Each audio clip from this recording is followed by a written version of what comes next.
Hello, Math 1046 gang. It is June the 6th, and this is the last live Skype session before the Unit 2 deadline. So right now the session is empty, but I thought I would give a few pointers in terms of the test for this unit, which is a proctored test. So hopefully you have your appointments, and Friday is the deadline to get that test in. If you have any problems with that deadline, please let me know 24 hours in advance. So I have had a question from a student, so I'm going to go over that one first, who could not be in session tonight. So I'll record that, and then I have a couple of things to show you as well. So let's get started. And if any of this brings up any questions, please let me know via email or through the Unit 2 Q&A. So the question that I had from a student is about long division and synthetic division when you're dividing a polynomial by a polynomial. So what I wanted to do was show you both techniques, the long division technique and the synthetic division technique, and show what happens when you have a remainder, because when you have a remainder, you are going to have a fraction in your answer. So first of all, I'm just going to grab my pen.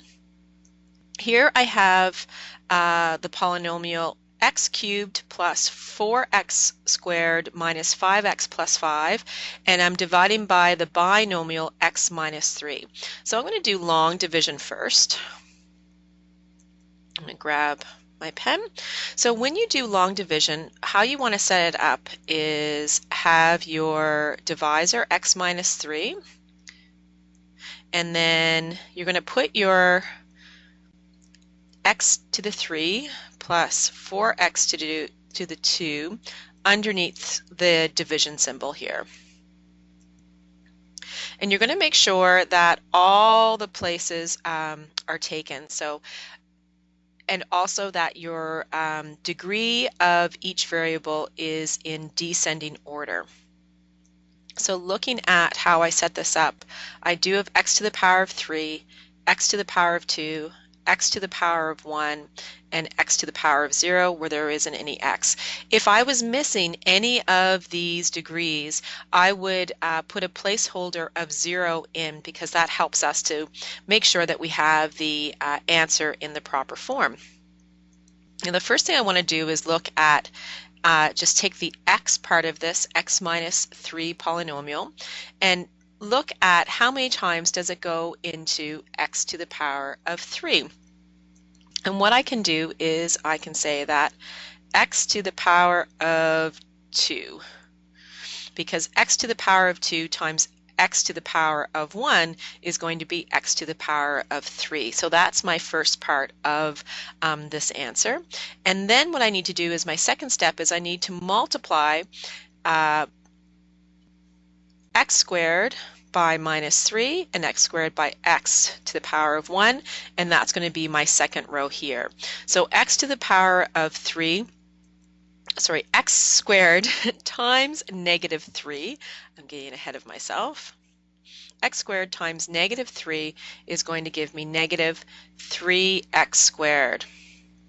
And you can see that I have my x squares lined up. So on this second row, you want to make sure that your variables, your like variables, line up. And then I'm going to do x squared times x to the power of 1. That's going to give me x to the power of 3. And that's my first line, and I always subtract as I go. So x to the power of 3 subtract x to the power of 3 is 0. And then 4x squared minus 3x squared, minus negative 3x squared. So two negatives make a positive. So this actually becomes positive 7x squared. Then I'm going to bring down my second part here of my dividend, and I'm going to start the process again. X minus 3 goes into 7x squared minus 5x. So x to the power of 1 goes into 7x squared positive 7x times. And that's because when I multiply 7x by x, I'll get 7x squared. So that's going to work. So my next step is to multiply 7x by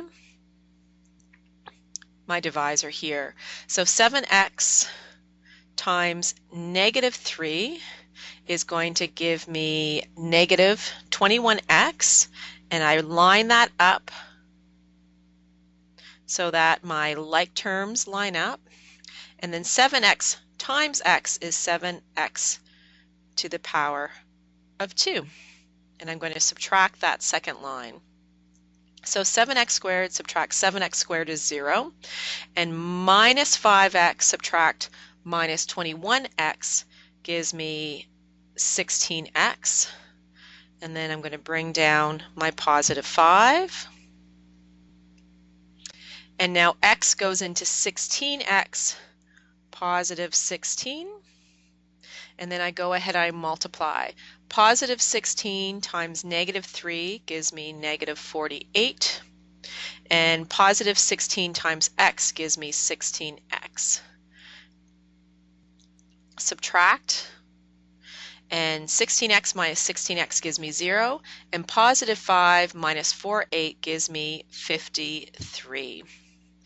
This 53 is my remainder because I can't go any further. You can see in my answer here that I've lined up my like terms.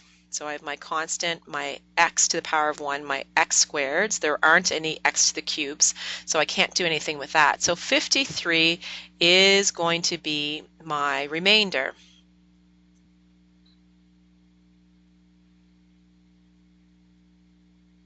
Whoop. So when I add my remainder, it's positive, so I am adding my remainder to my answer.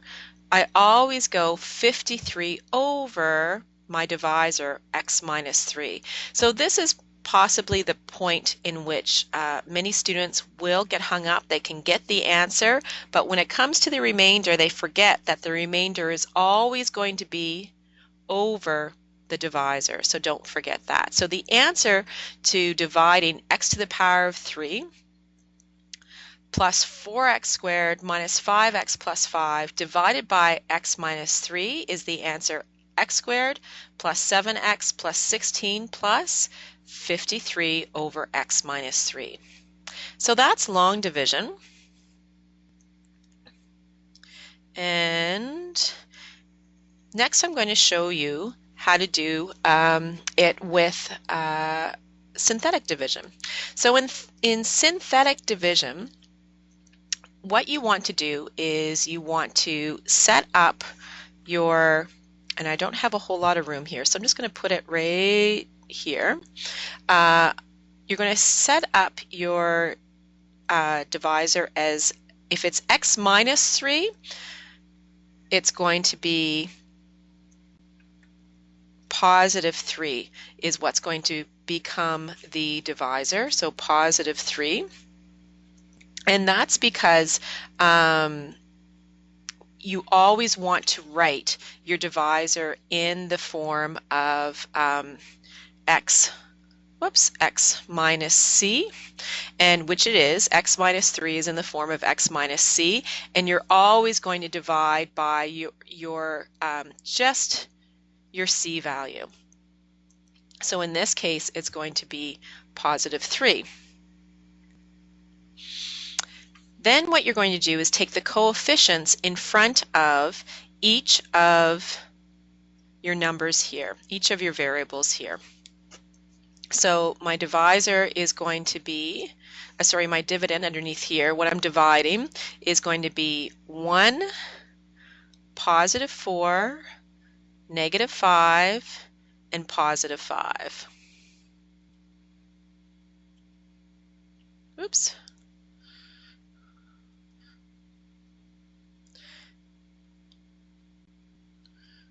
So I'm just having trouble writing here. There we go.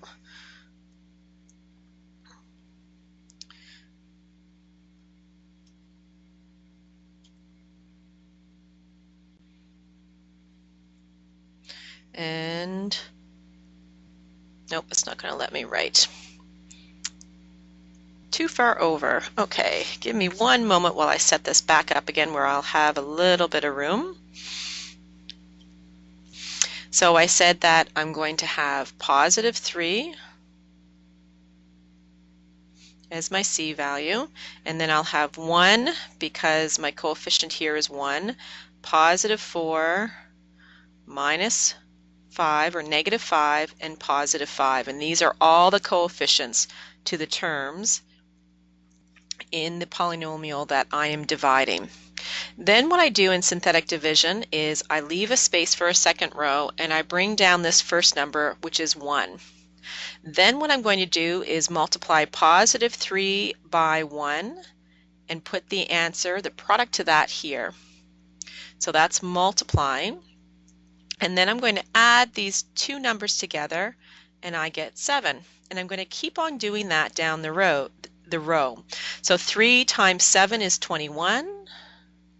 And then I'm going to add negative 5 to 21 and I get 16. And then 3 times 16 is 48. And I'm going to add that to 5 and I get 53. This last number here is my remainder, and then the 1, the 7, and the 16 are the coefficients to the polynomial, which is my answer. And those are the coefficients that are going to be in my answer, and I start off with this 1, and this 1 is always going to be 1 degree less than the highest degree in the question. So if the highest degree in the polynomial that I'm dividing is 3, then my answer is going to start off with x squared. So I have 1x squared plus 7x plus 16. So you can see that I have the same answer that I got through long division, and then I'm going to add my remainder of 53, and that goes over, again, x minus 3. So just to emphasize that your remainder must go over x minus 3 when you include it in your answer. So that's when you're dividing an expression, or with the expression x minus 3, and there's a negative in that divisor. Let's look at an example where there's a positive in the divisor. So here we have the expression 5x to the power of 3 plus 6x plus 8, and we're dividing by x plus 2. First of all, let's look at the long division to do this. So in long division, you just write down the expression that you're dividing by, x plus 2, and then you write down the polynomial that you wish to divide, but make sure that all of the degrees of the variable are shown. So you can see I have 5x to the power of 3 plus 6x, which is power of 1. I'm missing x squared. So I'm going to make sure that I put in 0x squared just so that I have that place included. And then 6x plus 8. So this is a really good example because it shows what happens when you're missing a variable degree that you need. You need to make sure that you put that in, or else your answer is going to not come out correctly. Then what I'm going to do is divide 5x to the power of 3 by x, and that's going to give me 5x squared, and you can see that I put that 5x squared over the like term, which is 0x squared. So you can see if I didn't have that 0x to x to the power of 2, I might not know where to put 5x to the power of 2. Then I'm going to go back and I'm going to multiply 5x to the power of 2 times positive 2 is going to be 10x squared. And then 5x to the power of 2 times 5x is 5x to the power of 3. And I'm going to subtract that.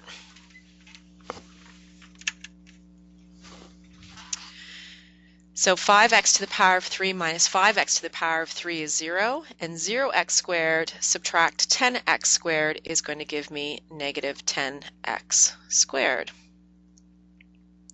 So first step is done. Now I'm going to bring down the next value, which is 6x, and start the process over again. X goes into negative 10x, negative 10x times, and then negative 10x times negative 10x times positive 2 is going to give me negative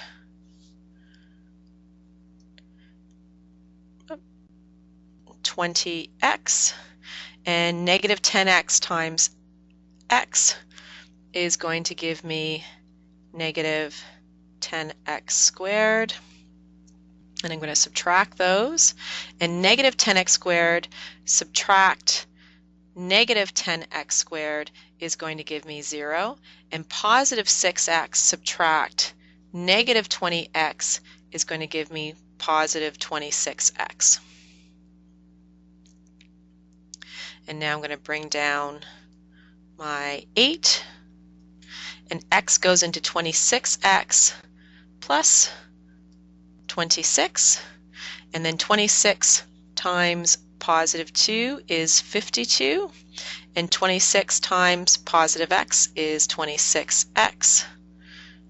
And I'm going to subtract those, and 8 subtract 52 is 44, and 26x subtract 26x is 0. So negative 44 is my remainder, and I always keep the sign negative 44, but I put it over what I was dividing by, which is my binomial x plus 2. So that's the long division answer. 5x squared minus 10x plus 26 subtract 44 over x plus 2. So my remainder is this negative 44. Let's look at this though through synthetic division. First of all, I'm dividing by x plus 2, and I need my c to be in the, I need this expression to be in the form of x minus c. So to do that, I do it this way. X subtract negative c, because two negatives make a positive. So that means I'm going to put negative 2 as my divisor. So whenever you have a positive in the expression that you're dividing with, make sure that you change it to negative. So this is one of the big red flags that you need to remember when you're doing synthetic division. If it's positive, you must change it to negative 2. And then you want to put in all of your coefficients of your variables. Now 5x cubed, so that's going to be 5. I'm missing my x squared, but I want to make sure that I still put that in, so you still have to do that with synthetic division. And then 6x, so I have 6 and 8. Bring down my first number, multiply negative 2 by 5 is negative 10. Add the 0 to it, and I get negative 10. And then negative 2 times negative 10 is positive 20. And 6 plus 20 is 26. And negative 2 times 26 is negative 52. Oh, it's not going to let me put that in because I've run out of space. That's supposed to be negative 52. And 8 plus negative 52.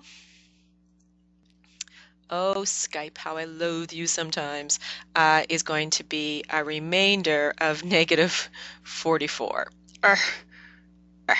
There we go. That's my remainder there, negative 44. Remainder.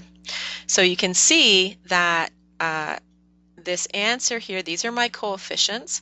I'm always going to go 1 degree less than what I have. So the 5 becomes 5x squared. The negative 10 becomes negative 10x in my answer, and the 26 becomes my constant, plus 26.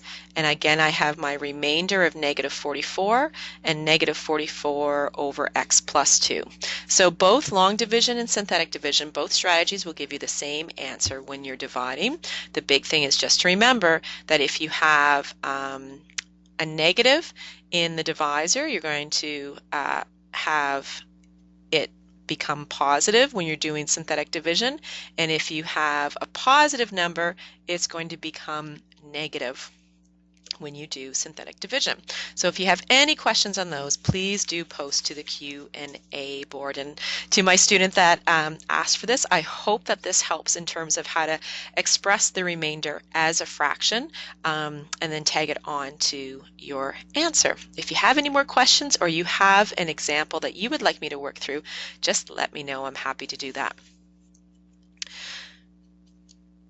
So the test is on P.5, P.5, section 3.3, P.6, and P.7. So we just did some synthetic division and long division from section 3.3. I've already talked about P.5, which was adding and subtracting and multiplying polynomials and simplifying. So I'm not going to go over that, but do know that the first part of your test is about simplifying polynomial expressions, adding and subtracting terms, that sort of thing. So hopefully you've had lots of practice with performing operations with polynomials. We've just looked at division of polynomials, and now we're moving into factoring. So in P.6, you see lots of different strategies for factoring, and page 83 is where you can go to see the different types of strategies that you use depending on what your polynomial expression is. So I'm going to go through the different strategies that you can use. And you want to look at your polynomial and kind of go through these strategies. So if this is something that you might want to put on your study sheet, there are many different polynomial expressions out there, and if you're able to identify the strategy that works best for that polynomial expressions, then you are far more ahead in the game than trying to guess which to use. So the first one I'm going to show you is whenever you have a polynomial expression, the easiest thing you can do is find the greatest common factor. If it has a greatest common factor, then you can just factor it out, and that's great. Not all polynomial expressions will have that, unfortunately, but it is the easiest way to factor. So in my first example here, example A, I have 10x to the power of 3 minus 4x to the 2, and I can see that the greatest common factor for that is going to be 2x to the power of 2. That's my greatest common factor. So I'm going to factor that out of each of these terms. So 2x to the squared to the power of 2. I'm going to take that out of, factor that out of 10x cubed. That leaves me with 5x. And then I just always like to do a little check to make sure that I'm correct, and that check is to multiply these together. 2 times 5 does give me 10, and x squared times x to the power of 1, I just add my exponents and I get x to the power of 3. So I have factored that correctly. Then I look at my second one, minus 4x squared. If I take out 2x squared from that, I'm just going to get minus 2, and again I'm going to do a little check on that. 2x squared times negative 2 gives me negative 4x squared, and this is the expression factored out. The factors for this expression are 2x squared and 5x minus 2. In my second example, I have 18x cubed plus 27x, and I find that my greatest common factor that will go into both of these, the biggest factor is 9. 9 goes into both 18 and 27. And x cubed and x squared have in common x squared. Of course, again, I've written too far over, and I can't write that in, so I'm going to move it. And why don't I just put it in front? There we go. So there's my greatest common factor, and now I want to factor it out of each of these variables. So nx squared goes into 9x squared goes into 18x cubed 2x times, because 9x squared times 2x is 18x cubed, and then 9x squared factored out of 20x squared is going to just be 3, because 3 times 9x squared gives me 27x squared. So the factors of this a polynomial expression are going to be 9x squared and the expression 2x plus 3. So that's the easiest way to factor an expression, is if you can find a greatest common factor. That's not always the case though. So if you're looking at an expression and you can't see a greatest common factor, then you're going to move on to this strategy, which is to identify whether you might have the difference of two squares, the sum of two cubes, or the difference of two cubes. And I have examples of each of these here. What you're doing in this case is that you're going to use an established pattern as a formula and just apply this formula to your identified polynomial. So it does involve using a formula and does involve identifying a pattern. So again, something that you would put on your study sheet so that you had the pattern so that you wouldn't have to work it out for yourself. First of all, when you're identifying these, let's look at this difference of two squares. What we have is we have 81x squared minus 49. And when you're identifying, what should pop out is that 81 is a perfect square. It's 9 squared gives you 81. So it's actually 9x squared. So there is the first square, and it's a difference, so we're subtracting. And 49, the perfect square for that is going to be 7 squared. So 81x squared minus 49 is the difference of two squares, because the square of 81x squared is 9x and the square of 49 is 7. So 9x becomes a and 7 becomes b. So now we're just going to follow the pattern. If a is equal to 9x and b is equal to 7, then we're going to set up our factors like this: a plus b and a minus b. So if a is 9x and b is 7, then we're going to have 9x plus 7 as one factor and 9x minus 7, again following the formula that's given here. So here are the two factors for the difference of this two squares. Sum of two cubes and difference of two cubes, what you're looking for is you're looking for the third degree on your variable. And when you see the third degree on your variable, you can then check to see, do you have the sum of two cubes? Well, x to the power of 3 is definitely a cube, but is 8 a cube? Is there a number that you can multiply, triple, that's going to give you 8? And the answer is yes. 2 to the power of 3 is the cube of 8. So, or 8 is the cube of 2 to the power of 3. And x to the power of 3, that's a cube as well, of course. So x is a and 2 is going to be b. So following our formula here, we can factor out x cubed plus 8. So we have a plus b, so that's going to be x plus 2 as our first factor.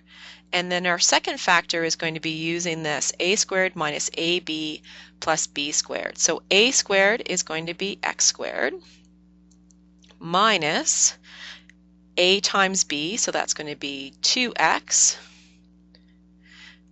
plus b squared. So b is 2 to the power of 2, so that's actually going to be 4.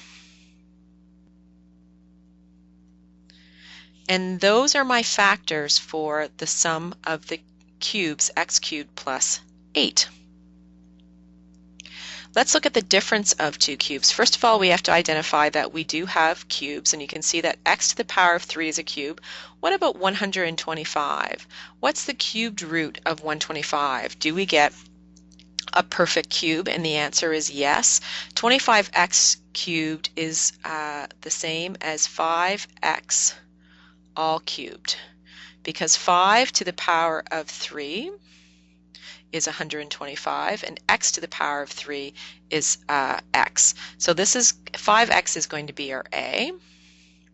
And we know that minus 8 is the same as 2 cubed. So this is going to be our B. Now we can use that to find our factors. A minus B is going to be one factor, so 5x minus 2. And then a squared. So if 5x is a, then a squared is 25x squared plus ab. So 5x times 2 is going to be positive 10x. And then b squared, our b is 2, so that's going to be positive 4. One of the things that I do want to point out is that the signs always are going to match the pattern. So you don't have to think about the signs. They're always going to be matched by the formula. So don't mess the signs up. You want to keep them as shown in the formulas. But if you can identify the sum of two cubes, difference of two cubes, and difference of two squares, then you just have to apply the formula, which you don't have to memorize. You can put it on your study sheet, but it will make factoring these sorts of expressions a whole lot easier by being able to see the pattern.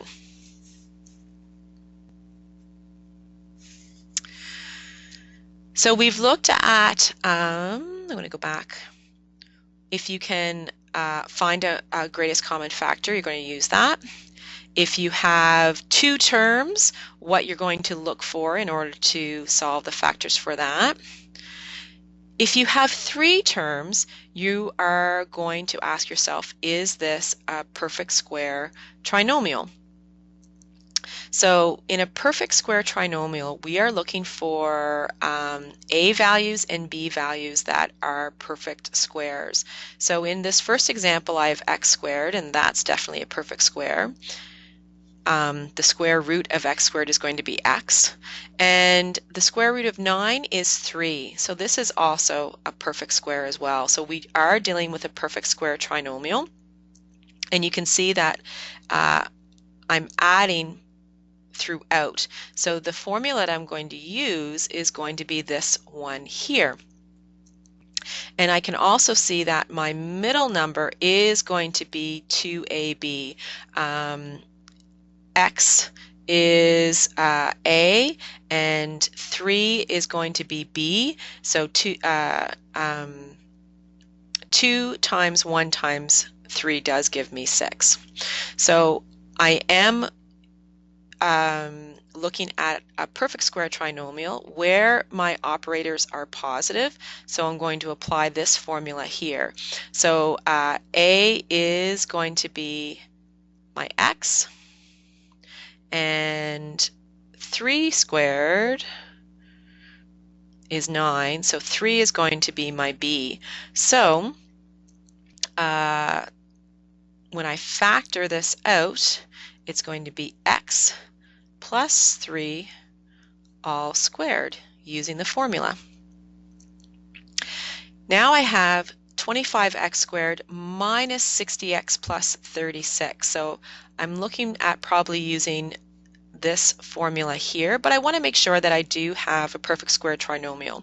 Can 25 be a perfect square? And that is 5x all squared, so that works. So 5x is going to be A.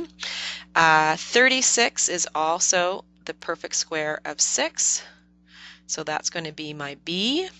And 2 times 5x times 6 should give me my middle answer. And 2 times 5 is 10, times 6 is 60, and that is true. So I am looking at a perfect square trinomial.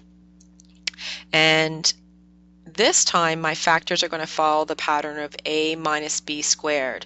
So it's going to be, I'm going to lose my room there, so it's going to be 5x subtract 6 all squared.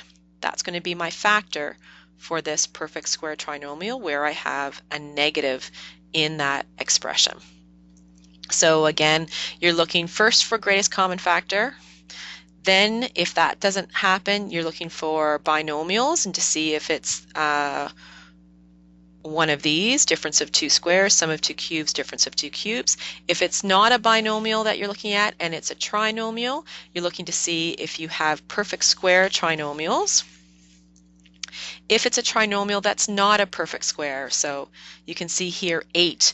The square root of 8 is not perfect. So, and same with the square root of -3. So this is not a perfect square trinomial. So in this case, I'm going to use my old standby British method where I take a times c, which in this case is 8 times -3. So I have -24. And then my c value is -10. And what I want to do is I want to find factors of -24 that when I add together give me -10.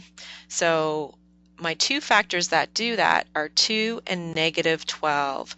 2 times -12 gives me -24, and 2 plus -12 gives me -10.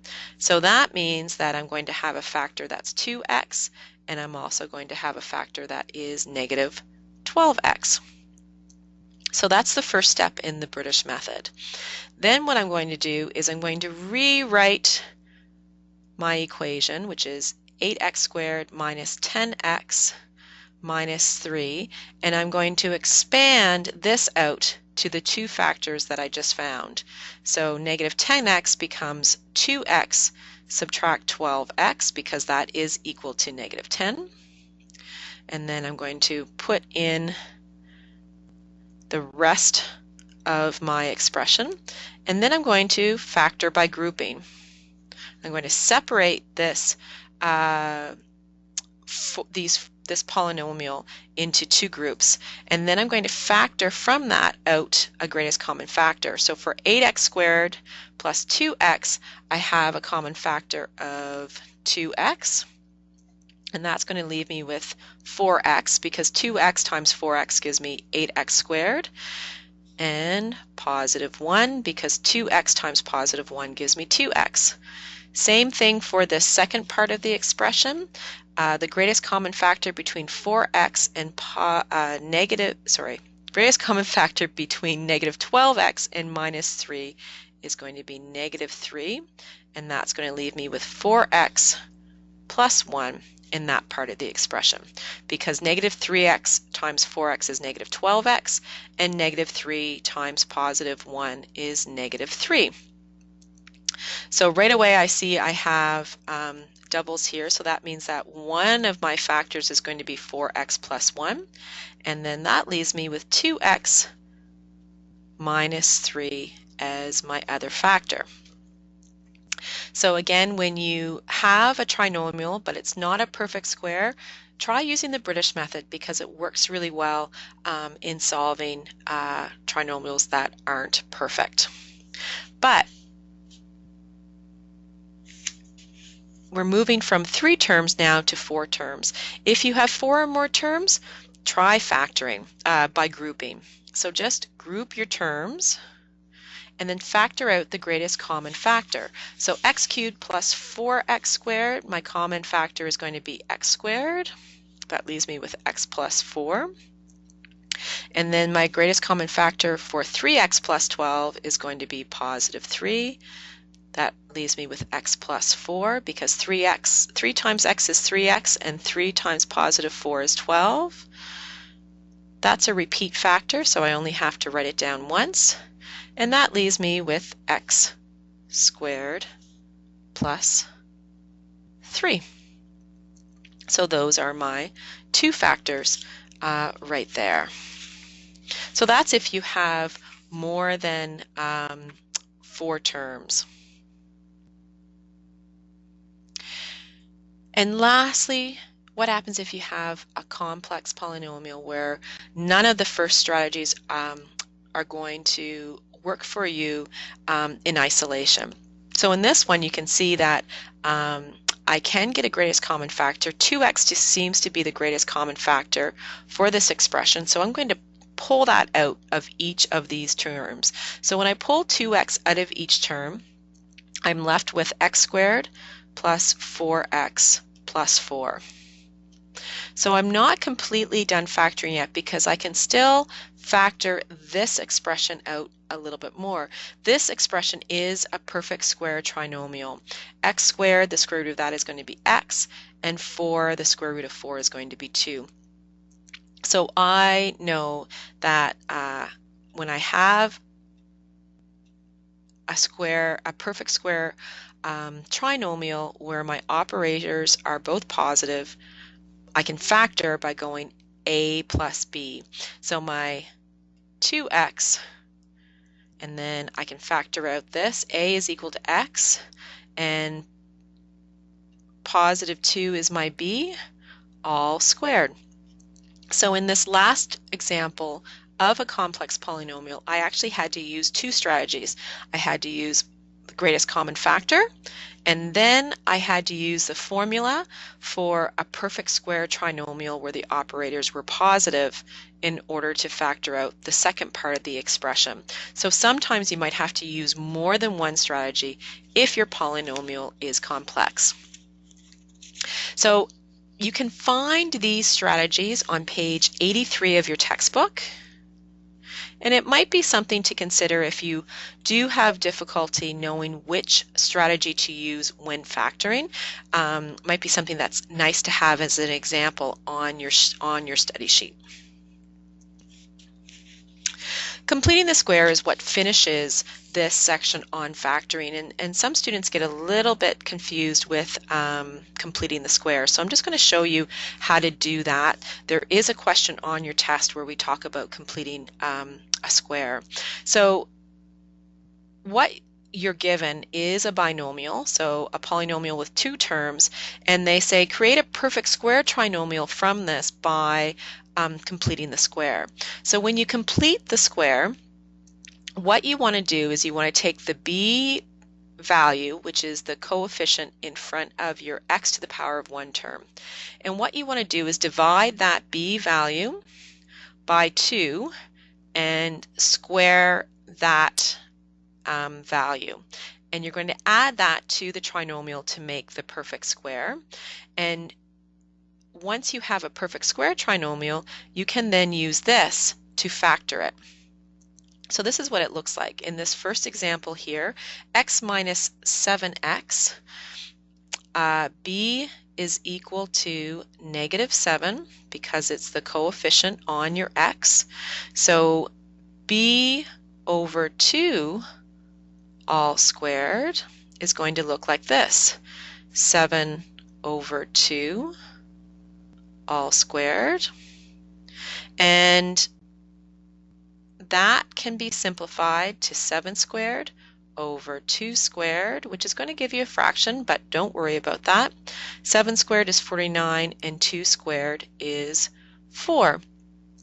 So 49 over 4 is going to be what you add to your binomial to make it a perfect square. So x squared minus 7x turned into a perfect square by adding 49 over 4. So this is a perfect square trinomial that then can be factored following this pattern. So if I were to factor it, I would say x plus b over 2. And here's my b over 2, which is my, sorry, I should have had negative 7 in here because b was negative 7. I didn't write that in. So that's going to be a negative 7, whoops,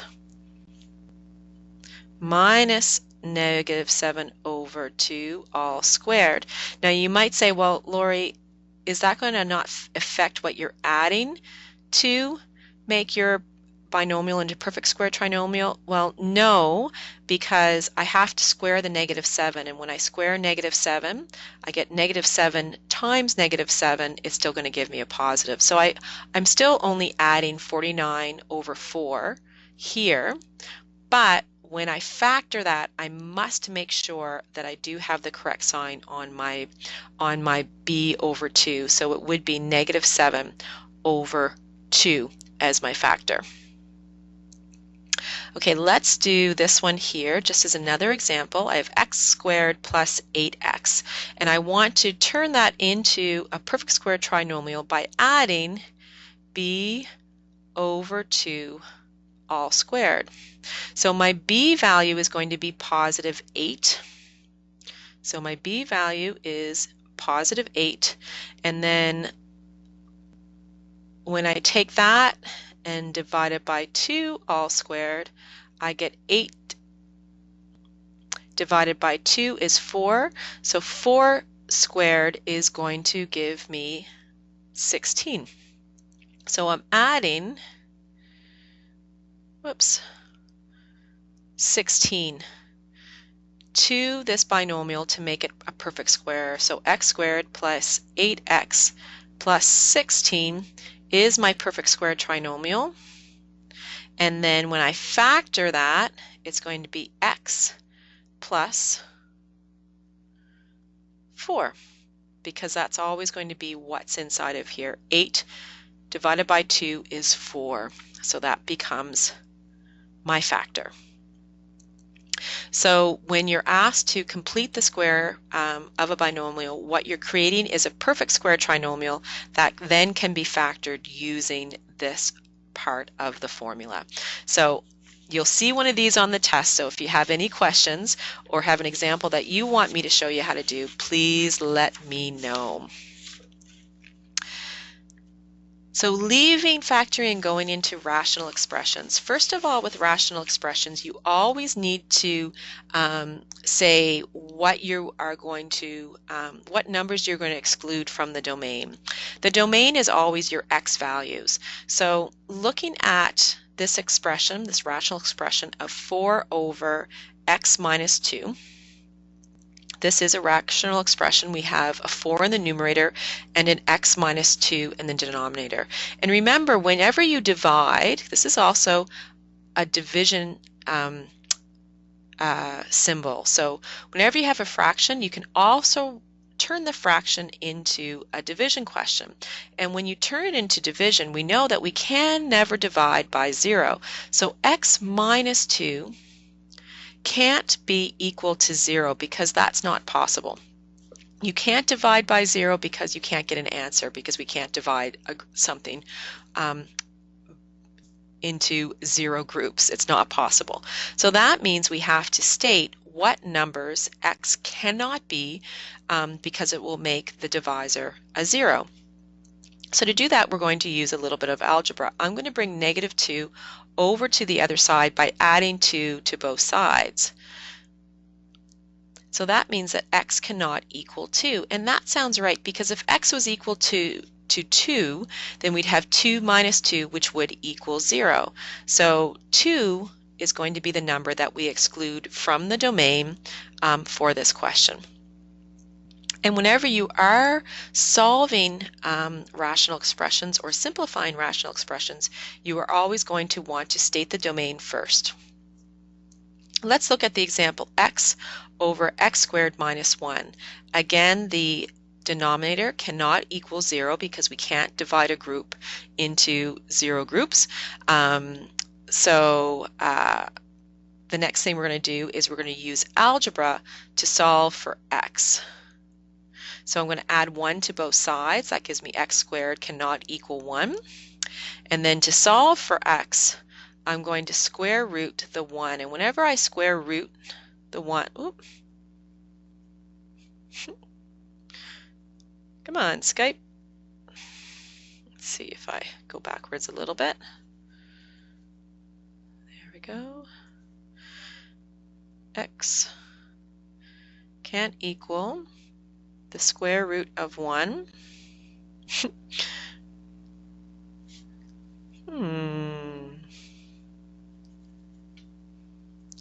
know what? I might be running out of space.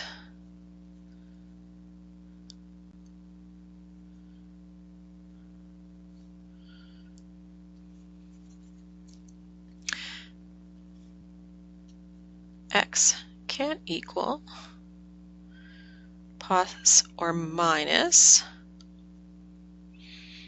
Oh.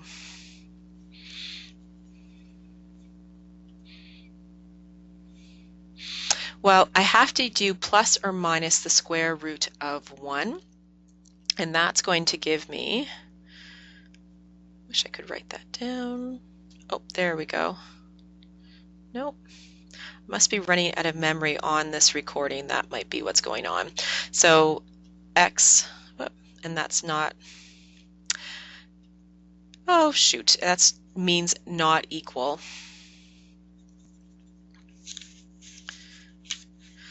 So just remember that.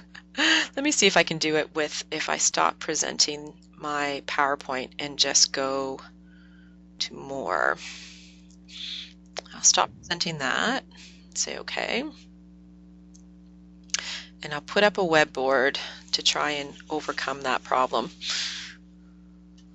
Let's see, x over x squared minus 1, and my denominator can't equal 0, so far so good.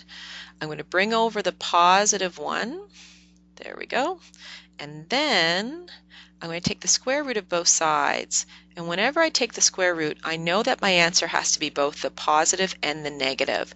So the positive and negative square root of 1 is going to give me positive 1 and negative 1. There we go.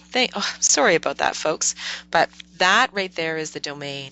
X cannot equal positive 1 or negative 1, because if they did, then my denominator would become 0. So for instance, if x is equal to 1, x squared becomes positive 1, and then subtract 1, and I get 0. And if x is equal to negative 1, well, the square root of negative 1 is again positive 1, and positive 1 subtract 1 would also equal 0. So I have to make sure that I exclude these numbers from my simplification of this rational expression. Okay. Lastly, I'm just going to show you how to simplify a rational expression. So I'm just going to select all and get rid of this. And I'm just going to finish the night showing you how to simplify a rational expression. Actually, in this case, it's not just simplifying.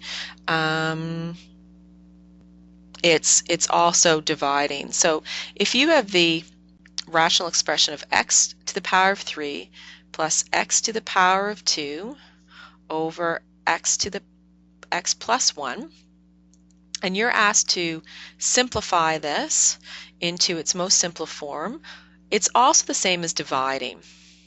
The first thing that we want to do is to state the numbers that we are going to exclude from the domain. So remember, this denominator cannot equal 0, so I'm going to go ahead and do that first.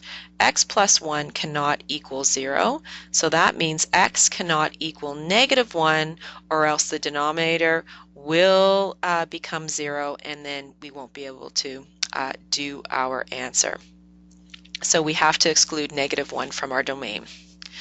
Then, to simplify this, what I'm going to do is I'm going to factor the numerator and the denominator if I can do that. And I can see that I can factor the top part, the numerator here, because I can pull out the greatest common factor of x squared.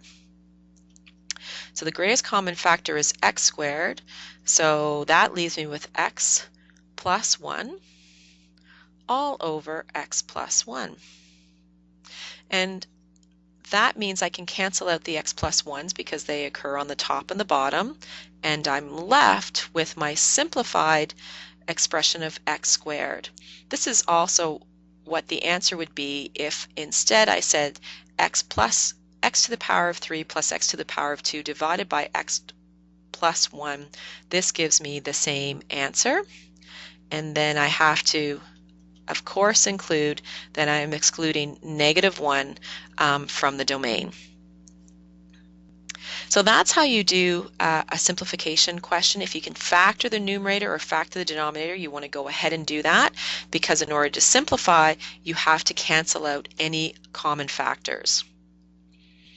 Let's look at another example, and this is the last example for the night. I have x squared plus 6x plus 5 all over x squared subtract 25. First thing I want to do is exclude the numbers from my domain. So I'm going to take my denominator, x squared minus 25, and say that that cannot equal 0. And then I'm going to solve for x. So x squared cannot equal positive 25. And then square root both sides, plus or minus the square root of 25. So x cannot equal positive 5 or negative 5. So that's what I need to exclude from my domain. My next step is to do my simplification, do my division, but I want to see if I can factor. And I can factor my numerator, x squared plus 6x plus 5. It's not a perfect square trinomial, so I would use the British method, and I would find that x plus 1 and x plus 5 are my factors for the top. And on the bottom, I have the difference of x squared minus 25. So the difference of squares, so that's going to give me x plus 5 and x minus 5 as my denominator. Once I've done factoring the numerator and the denominator, I can cancel those out, and I'm left with x plus 1 on the top, x subtract 5 on the bottom. That is my answer simplified. And of course I have to include the numbers that I have to exclude from my domain. So that's going to be positive and negative 5. Well, Math 1046 gang, that is it for tonight's review in preparation for Friday's test. I hope you find it helpful in preparing for your test on Friday. This doesn't cover everything, but it does cover a lot of things that you're going to need to look out for the test. Your pre-test is a great way to prepare for this test. Do your pre-test and then see where your weaknesses are. Do a second round to better your score, and then do a review, because in the review you can see the question help and you can just do the last little bit of polishing of your skills before you move into your test. And of course, I'm here if you have any questions. Please let me know. Don't forget that there is a discussion question in D2L for this unit that you must also complete. So good luck in the rest of your study week, everyone, and I look forward to your final questions leading up to Friday. Have a great week, everyone. Bye for now.